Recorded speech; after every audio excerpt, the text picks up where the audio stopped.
ready? Let's see. Yep, we're live. All right, ladies and gentlemen, we're going to go ahead and call the meeting to order. Let the record reflect a starting time of 3:30. With that, in terms of committee members, Chair Spatafor does have an excused absence.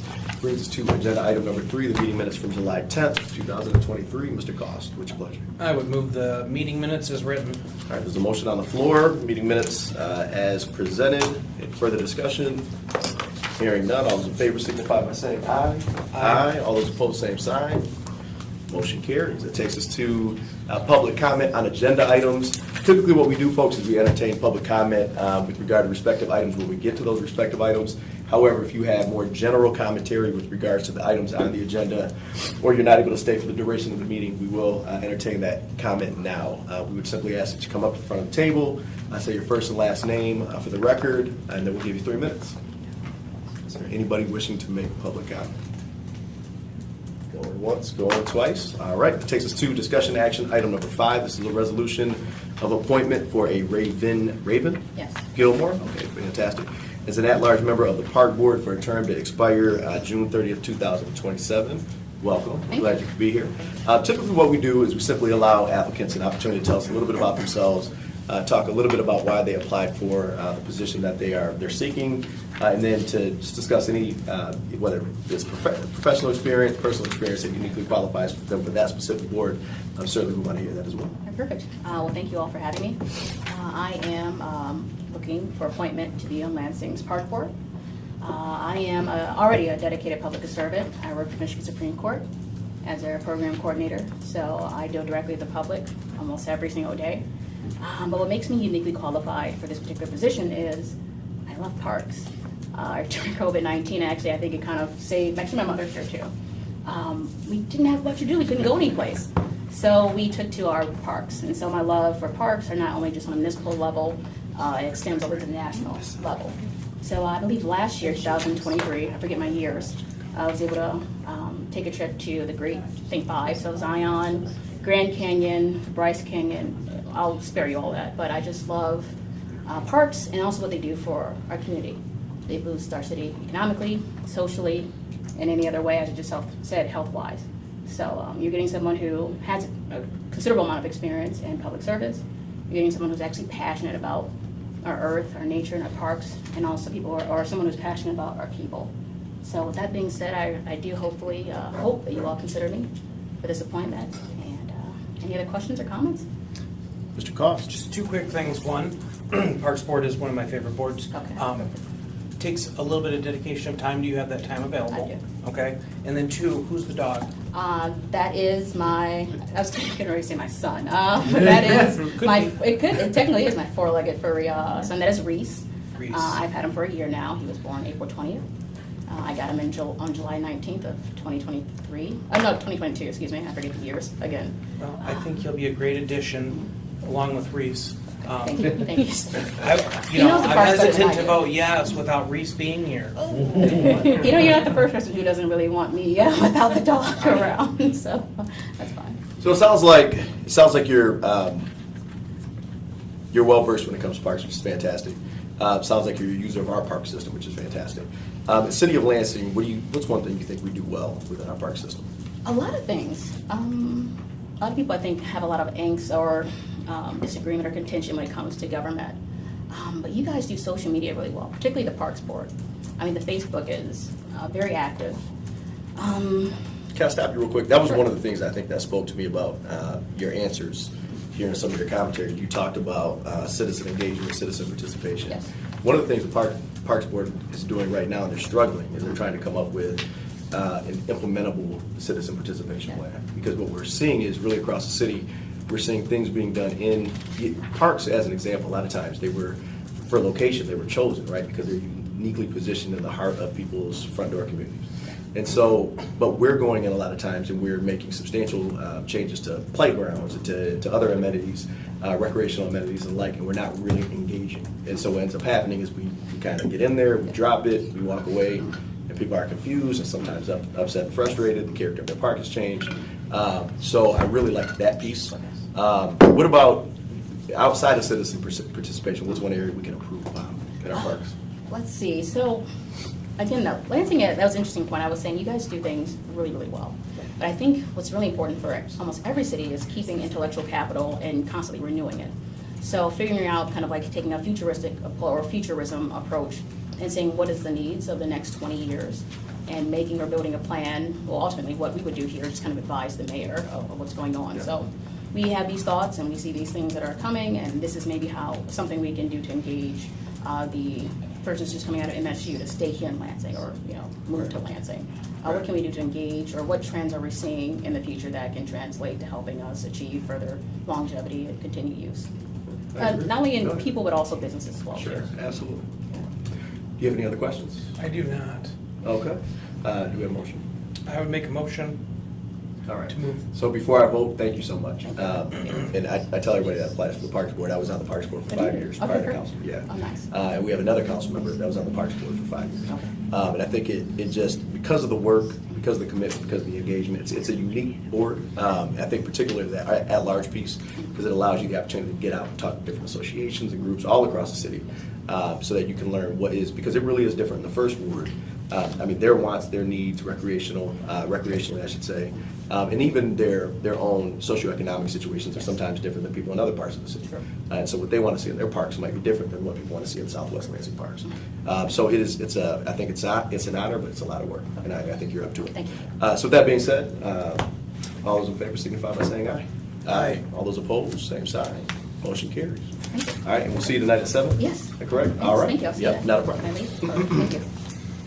It takes us to a resolution. This is for Mr. DeAndre Thomas for transient merchant license at 2215 West Holmes Road. We did have, thanks for being here, Mr. Thomas, we appreciate you. We did have a show cause hearing on July 10th. And that was after Officer Watkins, is that Yes, sir. correct? Can we have you up to the table? Yes, sir. Thank you so much. So that, we actually had a committee meeting where we were not able to hear from Mr. Watkins, the individual that vetted this on behalf of the Lansing Police Department, and their recommended denial. So we wanted to still set the show cause hearing, continue with the process, but we wanted to bring it back to committee and have Mr. Watkins in to afford him essentially an opportunity to weigh in as well. And then, of course, Mr. Thomas will let you respond to anything you hear. Okay. So, Mr. Watkins, if you could talk to us just a little bit about why you recommended denial, we'd Of appreciate course. it. So just a little intro about myself. Officer Andrew Watkins, been working with the Lansing Police Department for 7 years. I'm currently assigned to the regulatory position within the Lansing Police Department. Essentially what that means is I handle licensing and regulatory when it comes to marijuana, yada yada. I'm not going to bore you. One of the things I do is licensing when it comes to peddler licenses, show licenses, and so on. My job personally when I receive that license is to conduct a background check. I'm looking for things in criminal history, things in recent interactions with police officers, whether it be inside or outside the city, that would cause for any type of concern. I use databases like TLOXP, our report writing system, TIMS, which is an old report writing system, and iChat, which, if you're unfamiliar, is MSP's Internet Criminal History Access Tool. That's one of my main ways of finding criminal history. So I look mainly at the city ordinances 844.01 through .14. I'm looking to assess the applicant's business, an idea of what their business is, along with their moral character, to make sure it's satisfactory when it comes to the protection of public good here in Lansing.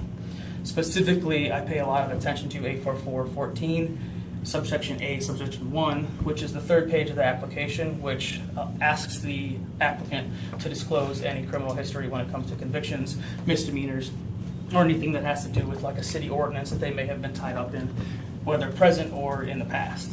I look for discrepancies in this section, and when I find discrepancies, I have no choice but to view them as lies and dishonesty from the applicant, because I have to take on face everything that's on the applicant is a complete and total history of what the applicant wants to allow me to see as a background check officer.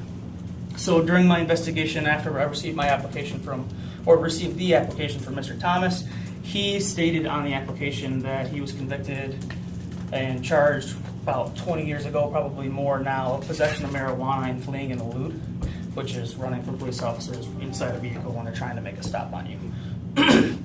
He agreed on his application that those incidents happened a while ago, which I agree as well. When I investigated those incidents with the use of MSP iChat, I found the flee and elude charge in 2000s, but I was unable to find a possession of marijuana charge. In turn, I did find a possession of a felony controlled substance charge, which is much different than a possession of marijuana, and that charge occurred in 2001. I located multiple other convictions that occurred throughout Mr. Thomas's background. I can continue to go into that, but with a public hearing and things, I'd like to afford Mr. Thomas the opportunity if he would want me to express those that I also located. I already spoke on behalf of all those convictions already. Now, I had no problem with discussing them further, like with the narcotics. It was a plea agreement. If you plead to one, the other one would get thrown out. I didn't know that it would come back up still later on with me pleading guilty to those crimes. And far as the resisting the thing in Owasso, that was like, it's a video of the whole incident. That was totally blown out of proportion. I was not in no wrong with that. I did nothing wrong. The officer was not take my license, and he charged me with not complying with what he doing, and he wouldn't take my license. He was very aggressive at my vehicle, like which shows in the video of him banging on my window, telling me he's gonna drag me out of the vehicle. So like, I was scared to get out the vehicle, so I stayed in my car until I felt it was safe to get out. And that was the other conviction that you had in there, was, you know, like I say, I don't have no problem with talking about it. Like I say, in the video, it disclosed what really happened. And also, too, if you look deeper into it, he lied in his police report. So I don't know what else you want me to say about that. Like, if an officer lies in his report, it's a video of that, and his statements of his report does not match up with what's in that video, like, I don't know what can be said about that. And I think we can address those respectively, but to the first, because the first thing you referenced was when you looked at the ordinance, you looked at the disclosure of criminal history piece, and felt that there was some measure of dishonesty, lies, at least on surface, right? Yes. So now that you hear, because I could understand that, frankly. If I had pled to a lesser, I would think that is what I would have to disclose on And also, too, hold on one second. Okay. On an application, is to you, is that understandable? So yes, it's understandable, and I don't know much other than I can't look into body camera footage. I do have the Owasso Police Department report, which is different from the flee and eluding that was disclosed on the application. The Owasso Police report, or was it Owasso or Corona? Because I think Corona or what? Corona. Okay, Owasso. Corona. Okay, yeah. I just want to make sure that we're talking about the same thing. Right. So that's completely separate from the flee and elude Yeah, that the flee and happened. elude. What happened a while ago? The Corona Police report, the Owasso Police report, wherever it happened, is through the police report I have is through Corona Police Department. That happened in 2021, and yes, there seemed to be some type of discrepancy on the traffic stop that occurred that had to do with Mr. Thomas's license. So I assumed that Mr. Thomas would have some type of statement to say to tell his side of the story, because all I can do is read Sure. and then make a determination. Sure, I understand. Unfortunately, I did find other convictions on Mr. Thomas's background that were not disclosed when it comes to driving with suspended licenses. I found 2 convictions there. One was in 2003 and one was in 2008. And then the attempt misdemeanor police officer instruct that we were just talking about in Corona was some type of an agreement that you made in court, because it was initially charged as a higher charge and then brought down to a misdemeanor that wasn't Right. disclosed, even though it was found on a criminal history. So with the extra charges, the incidents of seeing that there was some type of discrepancy or misunderstanding, or 2 incidents over the course of the history when it comes to being uncooperative with police, is the only way I can view it when all I'm doing is reading without Mr. Thomas in front of me. Right. That's why I had made the determination based on LPD standpoint that we couldn't in good faith approve the application, with the understanding that there's basic laws like driving with a suspended license that isn't allowed, plus there's laws with cooperating with the police department that needs to happen, whichever police department is stopping you. And then there's laws set forth by the state, the city of Lansing, and the health department when it comes to maintaining a business that sells food to the public, which can do damage to the public if it is bad food, if it is utilized improperly, which I'm not saying Mr. Thomas would. But from my background investigation, seeing the dishonesty, we made the determination to deny that I application. understand. And I know you tried to interject. You want to say something? Yeah, I was saying prior to, like, with you say with the misdemeanors, Like, when I put down, like, on the application, I really was like, overlooked it. I would have put all that on there, but I was just so worried about letting the felony convictions be known that I kind of looked over that, the misdemeanor, and I didn't think like a suspended license from, you know, would be that a big of a deal, even though, you know what I'm saying? Like, I just really more worried about the felony convictions over the I didn't even know a driver with suspended license would come up on some misdemeanor stuff like that. I didn't. If he had not failed to disclose those particular situations, would you still have recommended denial? I do not believe so. Okay. Over the course of Because the time. those particular occurrences don't necessarily rise to the level of, it was simply the omission No, of. it was the number of occurrences plus the Frequency dishonesty and that rose omission. to the level of. Got it. Okay. With the occurrences he had over the course of time. Got it. I would definitely have a question for Mr. Thomas about the 2021 dispute with the Corona Police Department on Right. a traffic stop to see what's happening. And I will say, in all fairness, that I did watch the video, and I'll be honest. Just personally, I'll say it was disturbing. I did think they were overly aggressive. Yeah, like I said. Frankly, but like you said, all you did was you read the report, right? Yes. It was disturbing. Do you have any questions? Just, so the last charge was 2021, Yeah, that was the Corona Okay. Police Department. and you have valid driver's license, and Yes. how long have you been doing food? Since 2010. You know, That's when I first started my business, but I've been cooking since 2004. 2001. I got my first cooking job in 2001, and I started it as my business in 10. But I've been cooking since actually 2001. I And- started in restaurants at that time. You know, I think that, you know, on paper, sure, I get it. But I think that, you know, a lot of this stuff is old. I think some of it is a stretch, and I feel there's no reason that I will not vote in favor of his appeal. So yes, what we're looking at actually is, if you look at the resolution, language will be inserted. It's either approve of or deny of. That- So yeah, what we're approve. actually doing is, or what you're saying is you want to actually approve the appeal. Correct. Okay. So that's the motion you're putting forward. Yes. And I'm gonna, I yep. would say grant. the Grant, appeal. sorry. Just grant, I'm language, sorry. it's just Grant. a- Perfect, okay. I would absolutely have done the same thing. I'm gonna be honest with you. I think you did your job here. But I think the reason that we had this part of the process is so that we can hear from the individual. Yes. And we can maybe, wait a little bit further. We do have, I think, character letters from people that are highly respected and credible in the community. We do have evidence of successful employment with UPS part-time. And I think, even to testimony from Mr. Waukes, right? Yes. I don't want to mess that up. Thank you. I think there's some understanding of how some of those things were admitted, in terms of, I don't think necessarily the not admitting to the misdemeanors. I don't think that was intentional. I think that was a confusion on your part. Yeah. So for all of those reasons, I think I'll be supporting too. There's a motion on the floor. Is there further discussion? Yes, Ms. Hagan. I think you need to offer public comment. Is there any public I'm comment? sorry. No, you're the best. Why you're here. Yes, come on up. If you could state your name. Mitch Rice, Yeah. to the committee members here at City Operations. I'm again providing public comment on the business license agenda, item C, the resolution regarding the appeal for DeAndre Thomas for a transient merchant license at 2215 West Holmes Road. Based on the information that I had available to me, I am in support of approving a license for him. If the initial denial, at the time I wrote this, his license was determined because of a lack of application information on his criminal background, I do not believe it was intentional on his part. Looking at the application itself, sometimes people will do things in a limited because of the number of lines, even though it says disclose everything.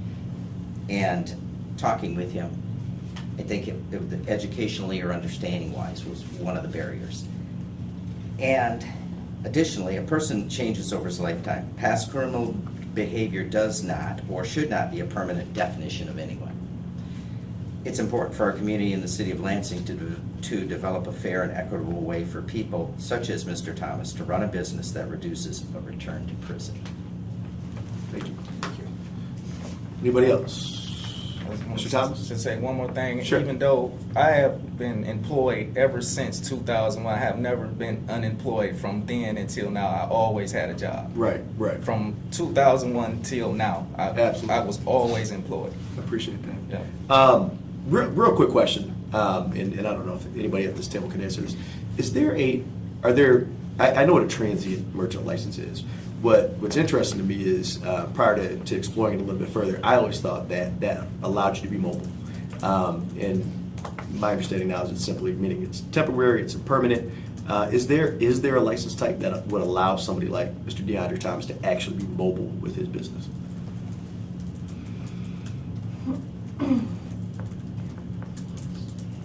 I'm just looking at the ordinance, but I don't know that involves, it could be a peddler's license, because it would be offering things for sale, making sales. So that, I guess that would be the closest. Okay. So our food trucks then, here in the city of Lansing, they have both? I would have to double check. Okay. I think the food trucks are licensed by the health department. Okay. And I think Alright. it might even be a little bit different. Got it. So if we can get further clarification, because you and I had because that I had conversation. some more questions too about that, because I was just recently out this past weekend on Michigan Avenue, and there was trucks parked on Michigan Avenue, and I know that can't be their assigned locations. And Right. then in one of those ordinance in the codes, it's a time frame for when you can be. It's like 8 in the morning to 9 p.m. So that'll even be out of the time frames. That'll be Right, out of right. the ordinance right there. Right. So I want to know, like, how does that work Yeah, too? yeah. You know what I'm saying? So we'll look into it, Yeah. and we'll make sure we communicate with you. All right, there is a motion on the floor. I'm not seeing any other public comment. So all those in favor say aye. Aye. All those opposed, same sign. All right, motion carries, and we'll actually take that up for final consideration tonight at 7 o'clock. Okay? All right. Thank you, All right. guys. Thank Yep. everybody. And thank you so much for being here, Officer White. Yeah, thank you. Thank you for hearing. All right, that takes us to, where's my agenda? Takes us to item D. This is a resolution for a special assessment of snow and ice. Again, annual exercise. We did have our public hearing on July 10th. It is back before us for final consideration. There are 24 items on there for a grand total of, go ahead and throw it at me, $6,726. $6,726. Do you have any questions or comments before we get to public? I don't think so, not on this, no. Okay. Do we have any public comment on this particular issue? This is item D. All right, seeing none, do we have a motion? I will put a motion to approve this. All right, so there's a motion to approve the resolution before us pertaining to the special assessment on snow and ice removal. Further discussion? Seeing none, all those in favor say aye. Aye. All those opposed, same sign. Motion carries. It takes us to item E. I do believe we have, what's that? Sure. I do believe we have Chris, Mr. Watkins. Are you here to speak to this as well? Correct. And then Mr. Strakowski. If you guys want to come up to the table, we appreciate it. This pertains to is there anybody else on this item that's actually here to speak to this? No? Okay. This is a resolution to establish the Red Cedar South Frandor Social District. Folks might recall that back in 2021, I believe, we passed our first resolution, which created 3 social districts, as well as some common areas, Old Town, Real Town, and the Downtown Social District. What this resolution would do is actually establish a 4th social district, which would be the Red Cedar South Frandor Social District. And then there are some common areas baked into there where people can actually then drink those drinks outside from licensed and permitted establishments. So with that being said, I'm going to go ahead and turn it over. I don't know if it's Chris or Alex. Chris? Yeah, Go ahead. happy to give a brief overview Sure. of this as well. So, and appreciate the background. As Councilmember stated, having these before council previously, it's a very similar situation in which a social district is established. There are the commons areas within that social district that actually allow for consumption, and then with that you have the maintenance plan and the established businesses to start off that they can then apply for a permit to actually participate. So all of those items are included within your packet. Currently, it's only the Red Cedar development area. There are 2 existing licensees, so it's just starting that. But we do anticipate many more license holders to begin in that area, as well as with future redevelopment of the Sears area, for future expansion across Michigan Avenue there as well. That would be future considerations before council. But just wanted to address the full scope of what the potential future plans and requests would be, just so we can address any of that. Alex, do you have anything to? No, not at the moment. Just here to answer questions if you guys have them. Perfect. I'm happy to answer any of those as they come forth. And this is quite unique, given that the Michigan Avenue CIA has been aware of this and partnering on this as well. But it has been developer driven, given that the scope of that development, Red Cedar development, and potentially with the redevelopment of the Sears property as well. So the developer, which is a collection of several entities that make up the entire site, will be participating in performing a lot of activities that potentially like DLI or Old Town Commercial Association and Rio Town have in the existing areas. And we've been transparent, I think, since the start that, we've wanted this. We feel that this is a good activating tool for this particular area that's, undergone $260, $270 million worth of investment. Continuing, as Chris's point was, across the street in the former Frandor. Had many conversations with that group as well, trying to look for some symbiotic relationships back and forth across Michigan Avenue, and then with the work that the Drain Commissioner's doing and the beautification, walking trails, connectivity to MSU, connectivity to across the street. So. Fantastic. Real quick question. So I know we're looking at this map, correct? Mhm. The one that was just submitted today. Explain to me why we are creating this, I think I know the answer, why we're creating the district as far north as we are. If the common areas, there's nothing, what is that, north of East Michigan? Yeah, so effectively, anything north of East Michigan would not be allowable or included within this. Right. But again, just for transparency's sake and understanding how we see this potentially laying out, and working with the Gillespie Group, owners of the Sears site, former Sears, just want to be completely transparent that this is the potential future of that, and to discuss if there's any concerns. We've already tried to keep it as tight as possible within the existing district, understanding unnecessary for including some of the parks properties within that, just to the main thoroughfares. But yeah, effectively it doesn't include anything north of East Michigan. They just wanted Well, I to- guess my question is, so if we were to at some point establish common areas north of Michigan Avenue, would we have to do that via resolution, or is that something that can be done administratively? Yeah, so it would have to be added, the commons areas as well as future eligible licensees to pursue Is that that correct? Yeah, it would come back. So if Okay. there was, right now there's the 2 licensees, so if any wanted to be added to this, or Right. if you wanted to expand the commons Right. area, I think we've expanded We have, downtown to accommodate the Okay. bistro. So it would Yeah, be similar I'm just to curious that. as to why we're doing it. I mean, we can do it all at once, right? But no, it makes sense. It makes sense. Okay, fantastic. Do you have any questions? No, I don't think so. Anything else to add? We did have potentially another licensee to include, but we are sticking with just the two Just the that two. were described in the original, the Old Bagel Nails and Hooked So the maps bookstore. you got today Yeah. at 2:30, you can disregard. Yeah. Right. Nope. Because it's withdrawing them now. Yep, And absolutely. appreciate that, Sherry. I know it's Fantastic.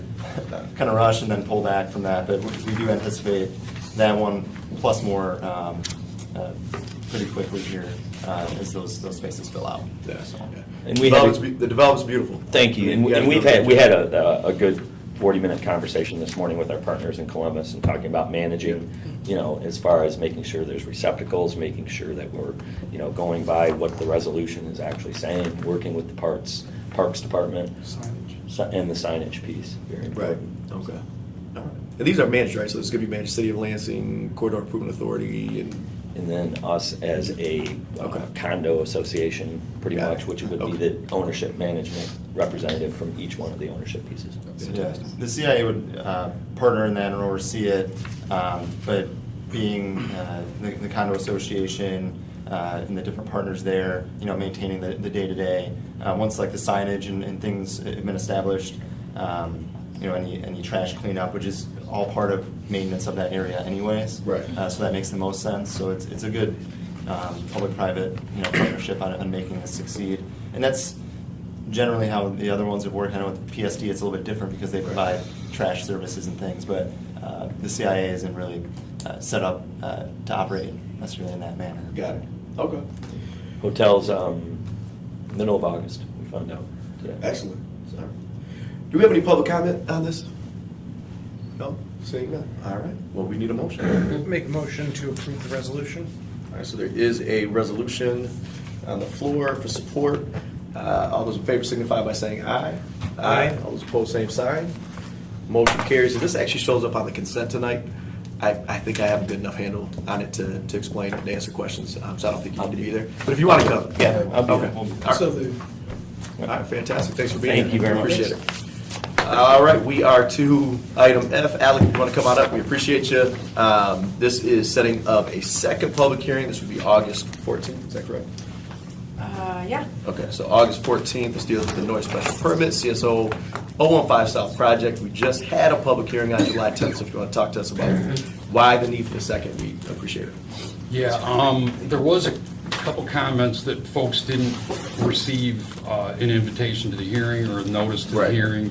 And then we looked into it, and for the first time, we learned that we had, what would I call it, software glitch. We learned our software was limited to 1,000 polls. This is what we use to pull from GIS. It's the same thing IT uses, and our technician, we just weren't aware of this before. So it's one of those hard lessons that you learn, Right. but we've got a process to deal with it in the future. So we apologize for that confusion. It's a hassle for everyone concerned, but. Do we know how many residences were impacted? Yes, about, my count was, it was around 473. Oh, wow. Okay. The software limited it to 1,000 pull, and then we pulled out vacant parcels, and, because there is a number of vacant parcels, and it got it down to the original mailing of 887, and we just didn't realize that it really had automatically dumped hundreds of addresses. With the 500-foot radius, it was a big pull. We recognized that it was around 1,000 initially before we started removing the ones without addresses that were vacant from demolished homes or whatever. But then after we got some comments that some folks hadn't received the notice, we looked into it and realized, again, hard learning experience for all concerned, but now we know about this issue. We'll make sure it never happens again. That's all we want to hear. We were waiting for opinion from Office of the City Attorney on whether Andy had posed it to Jim and Joe, and I think he sent it to Greg. While our other staff were here for the ice removal, they advised us. We received an email saying that the mailing should go to everyone. We weren't sure, do we mail it to the 473 or do we remail it to everybody? You're going to read out to everybody. Yeah, I think Okay. the concept there is, you probably know better than me, that maybe the others are supposed to have the ability to hear comments from others. So we're gonna remail to everyone. Excellent. Okay. I think we got that email, I don't think just since we came upstairs, so I think we're resigned to remail to everybody. Incredible. Do you have any questions? I do not. All right. Do we have any public comment on this matter? All right. Hearing and seeing none, we need a motion. Make a motion to move this resolution for a second public hearing. All right. August 14th. All those in favor signify by saying aye. Aye. All those opposed, same sign. Motion carries. Thanks for being here. Thank Appreciate you. it. Same thing. I don't think you need to be here now. Thank you very much. Yep. All right, that takes us to item H. This is the resolution claim number 1955 for Silly Goose LLC for $625 in trash fees at, wait, nope, I'm sorry, let me back up. This is actually claim appeal number 1954, so we're on item G. Sorry, that's my fault. This is for Trey Minitai. Is that correct? LLC for $835 in trash fees at 500 West Willow Street. The way that we're going to do this is we're going to first hear from Mr. Walter Allen. This did go before the Claims Review Committee, so we'll hear from the rep from that committee. We'll then go ahead and let our claimant take the floor, and then we most certainly will have some questions for you. Okay? All right, Mr. Allen, if you want to get started. Okay, this property was cited for a trash violation on December 14th, 2022, with a compliance due date of December 21, 2022. The officer rechecked the property on December 22nd, 2022. The violations were still present, and the officer submitted the violations to our contractor to be removed. The contractor arrived on January 2nd, 2023. The debris was still present, as well as miscellaneous paper trash in the yard behind the dwelling. All violations were removed. The contractor assessed the violations from the driveway, he accessed the violations from the driveway of the property to the west of 500 West Willow, as this was the easiest way to remove the violations. This office recommends denial of the claim. Okay. Any questions for Mr. Allen before I move to claims review? Do you know when that new fence was put up? It looks like it's fence material. Do you know, is there a permit for that fence that was pulled and when it was put in? No, I don't know. Okay. All right. So who's here from claims review? I'm here. Oh, on behalf Oh, of. no, yep, no, we're not there quite yet. Is That'd that be Emily. And Emily? Yep. Okay. Emily, if you want to talk to us just a little bit about what you guys talked about in committee.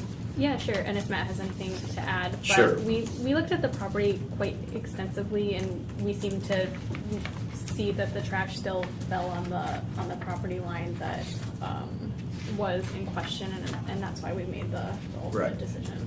But Matt, do you have anything to add? Nope, that's a pretty good summary. All right. So if you want to introduce yourself. Sure, Eugenia Sachs Carney with Lansing Dream Homes. I am part of the management team for this property. Can you spell your last name? for us? Z like zebra, ACKS hyphen CARNEY. Okay. Thank you. And together with me is also Lior Ron. I printed out from the GIS and from BSA Online the parcel that is our parcel, which ends in 121.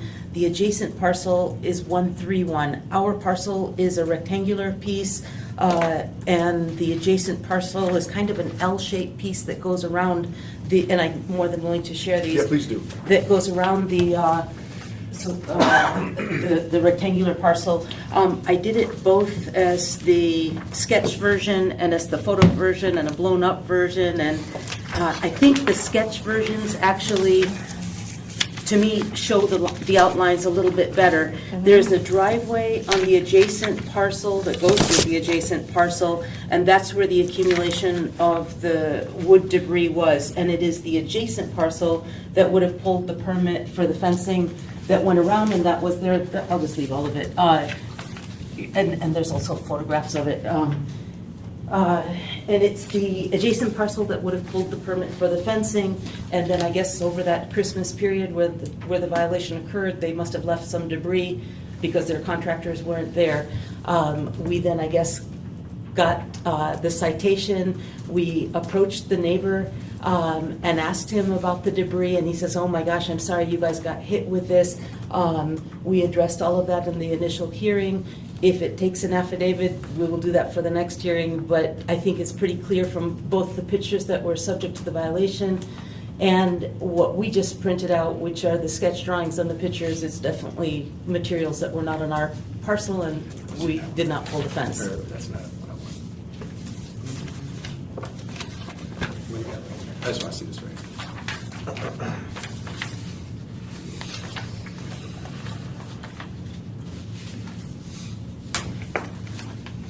All right, Mr. Cost, do you have any questions? So, just so I make sure I'm understanding this correctly, it was the next door neighbor that put in a new fence, not a new Correct. property? Correct. So you're saying it was 510 West Miller? And what is Yes. that? Is that an It apartment used- complex? It used to be Teen Challenge. And Okay. before that, it was owned by the Catholic Church. Really beautiful property with a courtyard interior. They have some nonprofit plans, and they've gotten some grants, and the grants are what covered the cost of that fence. And we've had very nice conversations with them. Because all the debris, how I checked it out, was here. And the fence, which is something that was confusing, sorry. So Sure, what was sure. confusing was this fence, when it was constructed all the way around here. And that was my question as to why did they, you know what I mean? Yeah. Yeah, So I actually visited the site, and it was because it was, and I checked out everything from the public right away, and then there were actually a few gaps in the fence right here, and so I was able to kind of see through. And there's still on this property, there's still fence debris back here, same fence debris that you can see in the photos. But my question was whether or not that actually was deposited onto 500, or did it actually stay onto 510? Because if it was This on, is 500. because frankly, if it was on your property and it was from 510, for us, that wouldn't make a difference. You'd have a simple issue, right, between neighbors, and we'd have to deny full. I would just need verification that this is actually. So Anybody at the table with all your expertise, are we able to verify that this parcel 510 West Miller West Willow is actually this L shape like this? Because I will tell you, this is absolutely where the fencing material was. The fence that starts here was constructed all the way around in that manner. And if that's the case, then this really was not on their property, which I'm struggling with. Yeah, I mean, because you can see the property line on this. Can you here. see it? Let me see Yeah, it. it's right there. Yeah. 41 feet, and they were 99 feet deep. Yep. I think it's on their property. And yeah, I think these two sketches from BSA Online are really helpful. It shows that the property line is right behind that garage, and then here's the actual frontage versus length on the property. So I think those are the most helpful. Yeah, in the officer notes, there was some discussion about, the fact that there was potentially some paper behind the dwelling, some paper trash material that was abated, but I think that could potentially have been on 510 as well, based on how that was. And regardless, the original violation letter didn't reference that, right? That wasn't the aspect that they were going to abate. So if they went out to the property, I mean, that should have been, since again, even if that was on 500, then that should have been noticed. Well, and I would It went through think, the so, process. we're looking at the back of the garage here, so Right. anything here, that's. It was way back here. Yeah, that is, that's not their property. Yeah. Are there any thoughts from, Mr. Allen, do you have any thoughts on this? Based on what you've heard? No, I don't. I can't see the property lines, and none of our information is 100% accurate. A survey has to be done to determine that. Right. So, no. Did this come up in claims review? We went pretty back and Were you all, forth about did you all participate in that process? Absolutely. Okay. Yeah, I will say we looked at it obviously we couldn't go look at it in person Right. the morning of, but we did discuss it pretty extensively. I mean, we looked at it from the pictures given. It kind of looked, it's hard to tell from the pictures. I think we were under the assumption that that was the fence going around their property, because you're looking at what would look like the inside of a fence as Right. opposed to the finished outside of a fence. Right. And it was inside that inner part of the fence, and from the pictures, it looked to be close enough to their property, and as said, without having seen it or walked it, just going on the pictures and the evidence we had, it was close, but I think we all ultimately decided that to deny the claim based on the information we had at hand. And we were based on property lines. So, if new information comes out that the property Right. lines are different, or there's a surveyor or something like Right. that, and it's an oddly shaped parcel, then that would definitely change things. So if we vote to support their appeal, are we able to actually go back and change who we're coming after with this fence? No, because we didn't notice them. No, exactly. So we didn't get the due process. So we would be eating the cost. Yeah. Wow.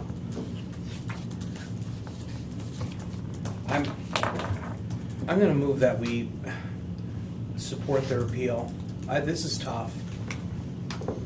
It is. And I would tell you, we don't approve appeals often, because typically all the boxes have been checked, and, you know, and a lot of times people come before us and they say, you know, we're not even appealing necessarily what happened here, but the cost of it, or, you know, just, you know, I think it's a financially. really tricky property It because is very tricky. if you look on Willow, it just Right. seems like, oh, that's the backyard, right? Right. In fact, as the owner of the property, I only became aware that it's not my backyard when that fence came. I was like, wait, who? Can I say this though? My only struggle is, I tend to want to support the appeal as well. Mm-hmm. My only struggle is there still was 20-something days, right? You all were noticed. You know, you were given a certain period of time. You had an opportunity. It still speaks to me of there's some absentee aspect here. There was- That you all, just real quick, that you're not visiting the property regularly enough. You're not making sure that trash and debris are not accumulating on the property. Maybe you're not checking the mail. I don't know where these were delivered to. But I would, if we support this appeal, I would highly encourage you all to make sure that even, because the property's still boarded up, right? Nobody's living there. No, it's Correct? not boarded up. No. There's several back windows today that were boarded up. I Nope. thought I saw. Not a single. Okay, it's tough to see Maybe from on the the public right garage, away. or- Yeah. No, nothing Okay. is boarded up. It's not Nothing is boarded, boarded up. it's Nothing like a was boarded metal up. So somebody is living there. Someone is not living there. That's exactly it. So we're renovating and we're there daily. Right. So we've seen this stuff, and Okay. the reason we did not send anything between the first and the Right. first and the visit is because we met the other owner, gave him all the information. Like, don't worry, I got it. I'll take care of it. I'll contact the city, tell him it's my. Obviously, he didn't tell him it's my fence. Right. So we thought, oh, nothing to worry about. Then whenever the thing came, same day we were submitting our appeal with the city. So lesson learned, right? Anything that's sent to your property, make sure you're communicating with the city on those issues. Okay. All right, do we have a motion We have a motion to approve in full? in full. All right, there is a motion on the floor to approve in full. Do we have any public comment? Seeing none, all those in favor signify by saying aye. Aye. All those opposed, same sign. All right, motion carries. What we'll do is we'll actually take this up before council tonight, and we'll let you know. Unless you want to be there, you certainly can come. Do you and want us to speak. be present? It starts That at is 7? Totally up to you. Yeah, it starts at 7. I'll be there. Okay, sounds good. Thanks so much. Thank you. All right, that takes us to agenda item this time for real. What is it? Discussion action item H. So this would be claim of number 1955 for Silly Goose LLC, $625 in trash fees at 1506 Robertson Avenue. Do we have the claimant here? That's you? Yep. Oh, okay. All right, go ahead. Oh, I'm So- sorry, no. Let me back up. Walter, we still got to go through the process. Okay, Go ahead. this property was cited for a trash violation on December 13th, 2022, with a compliance date of December 20th, 2022. Officer returned as noted in the photos. The debris cited on December 13th, 2022 were still present. The contractor arrived on January 2nd, 2023. Violations were present and they were removed. Construction sites still need to be maintained in a clean and manner. Dumpsters should be present to place debris in. This office recommend a denial of their claim. Mr. Costa, do you have any questions for Mr. Allen? Don't think so. All right, and this also went before the Claims Review Committee. I am looking at the denial letter here. Ms. Linden? Yes, so their appeal is based on the fact that this property is under construction with a permit and debris is removed weekly, which may be true, but on both days that the officer went out there was the same trash and it did have to be removed, so that's why we ruled not in favor. Because, you know, even if you have a permit pulled and you're doing construction, that trash still does need to be removed. Right. All right, Mr. Costa, any questions? I have no questions. All right. You want to explain to us the I reason for do. the appeal? So first of all, half of it is not debris. It's brand new construction material that were Could you spell your name for the record, please? Leor, Ron. Sit. Leor, So it's L-I-O-R. L-I-O-R. Yep. Ron. And then the last name is? Ron. Okay. All right, go ahead. So half of what is claimed to be debris is brand new construction material that is used for exterior use, therefore was delivered from the store, stored there literally for a night and completely gone the next day. If you'll see the photos on the day of the violation do not match the photos if there are any even, the photos showing all of our gutters and downspouts basically stored next to the house. So one of the things I have a problem here is with the fact that the city removes brand-new material from my property. And the other thing is, this was a small renovation project that did not use. There was no reason to get a 10-yard dumpster for little debris that we removed every day and eliminated from the property at the end of every single week. I think that if there were photos taken between the events, you would see that the debris is completely different. And basically, there's a mismatch between what the city is claiming here to what actually happened. So I think part of the problem, okay, is when you get a correction notice, it clearly states in that correction notice that the debris that you had on site was a violation.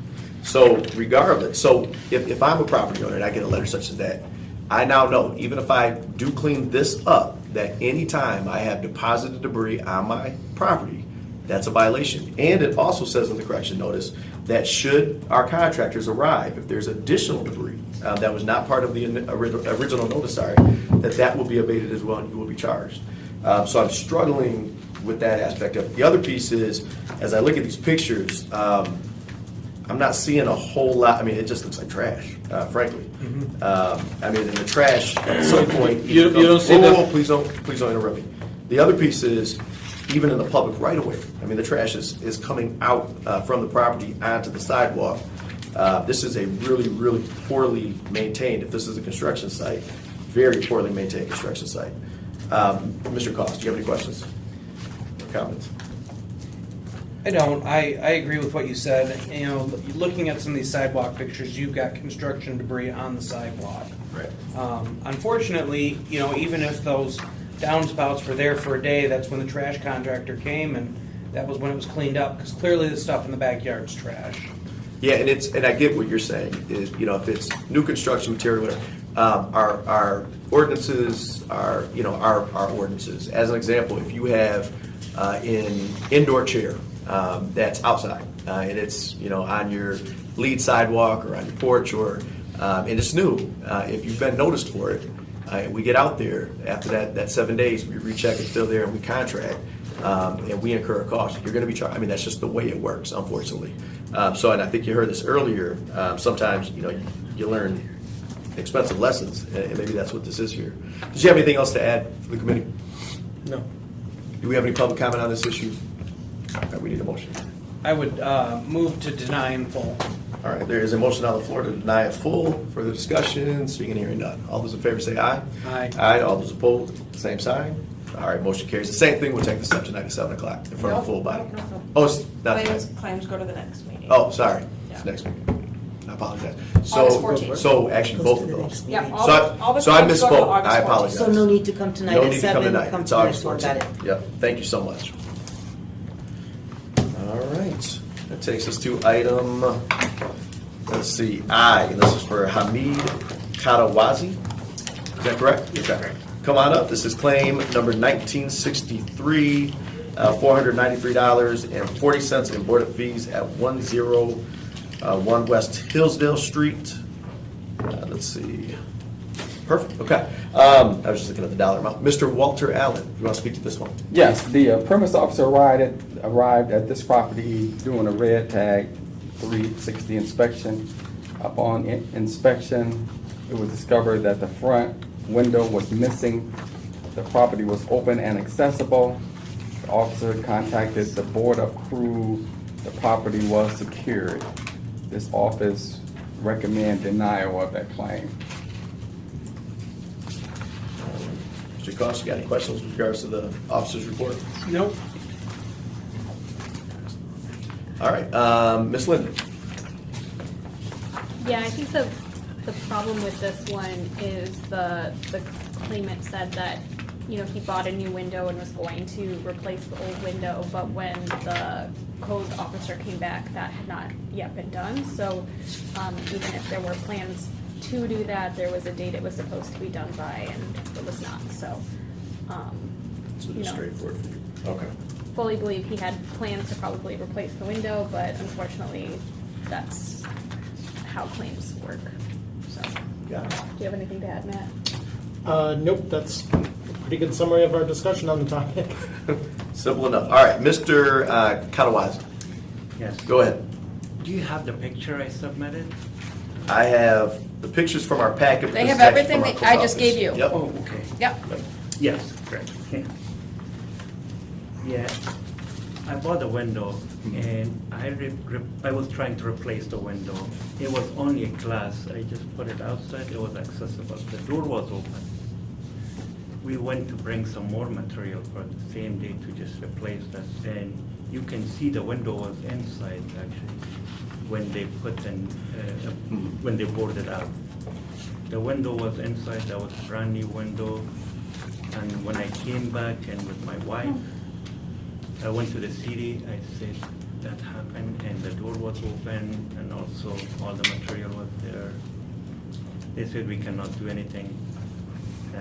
And when you see that picture, that's the next day, because it was already boarded up. And the next day, the window is installed, because the window was already there. Right. Okay. And I bought that window from Habitat. Right. It was a brand Oh. new window. Yes, I mean, it sounds like everybody agrees what happened here.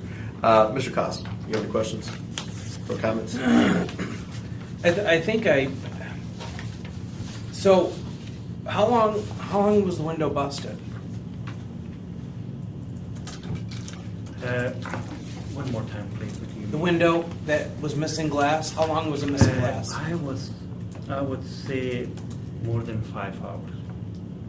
More than 5 hours? Correct. Well, It was I think just the a glass, issue It here. wasn't a window. It was very old window, very old style. It was just a glass. And I just removed the glass, put it here. Once I saw the board, after I went back with my. How was the window broken? That was not broken window. Actually, that was working for a few more years, but I was trying to replace that window. No, I'm So- talking, so they boarded up a broken window, correct? No, not the broken window. Well, hold on, but your home was open and accessible, correct? Correct. So they boarded that up, That's okay. correct. So what caused the damage? That's what I'm asking. Or are you saying that you removed it to replace it? and- Replace the and they- window. Really? Yes, and then it was the same day I could do it because my handyman said it takes only like, for me, I would say 30 minutes. So once, I think he was trying to get the proper nails for that because we didn't have like proper nails to install that, but the window was inside. And same thing with my door. There's another door missing. The door is inside. But that's not for this agenda, so I don't want to talk. All right, yep. All right, Mr. Cost, what do you want to do with this?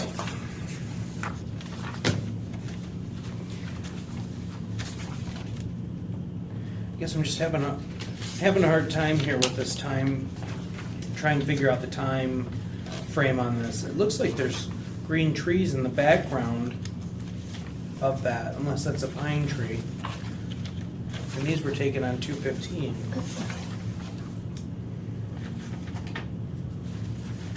Yeah, and if it's helpful, the violation date was 12/13/2022. It was 12/13, and these pictures were on 12/15. Yeah, they, Okay, so it was more than 5 hours, it was a few days, correct? The missing window? Yeah. No, that was actually 5 hours. And my wife was about to come with me right now because of we had some argument with my wife because she lost the picture. Can I stop? Where are you getting the date of 12? Because everything I have says February 15th. oh, I'm on the Yeah, I wrong think you're on the property. wrong- I'm okay. Yeah, sorry. okay. I guess I was I'm Yeah, so sorry. okay. Let Nope, me that's look okay. at that one. All right. I'm just creating more confusion. Yeah, I would- so, go ahead.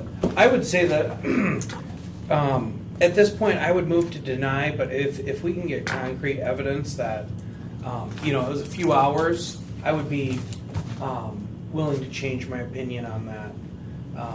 So do you want to table it here, or do you want to take it out of here and consider a different action in 2 weeks at council? I would say that we table it and bring it back. If you can bring us, some proof that it was just a few hours. I wish I could find that picture and maybe the Habitat receipt. I don't know if they have it. I can. So you move to table, is that what you're doing? I would move to table this till the next meeting. All right. Motion on the floor to table. All those in favor say aye. Aye. All those opposed? All right, so we will take this up August 14th. August 14th. At this meeting. At this meeting. And if you could, please communicate with staff and get us anything you have so it can be added to the packet. Okay? Sure. All right, thank you so much. All right, it takes us to our last item, claim appeal number 1972. This is for Rodolfo Perez. Is Mr. Perez here? Okay, have we taken a look at this yet? Meaning, has this been on another agenda table? No. No. All right, so what we're going to do is we're going to go ahead and move this to August 14th. Okay. Because I'm not the chair and I don't want to, I think that's what people do, but I could be wrong. Okay, Yeah. so I don't want to set precedent. We All usually right. do it, we let them do it twice, based on the chair. Yeah, We'll yeah. reach out to There them, you let them go. know since they weren't present. That's what we'll do. Okay. All right. Do we have any other public comments? Seeing none, Mr. Cost, do you have anything to add? I do not. Fantastic. With that, we are adjourned at, is it 4:30? 4:30, all right.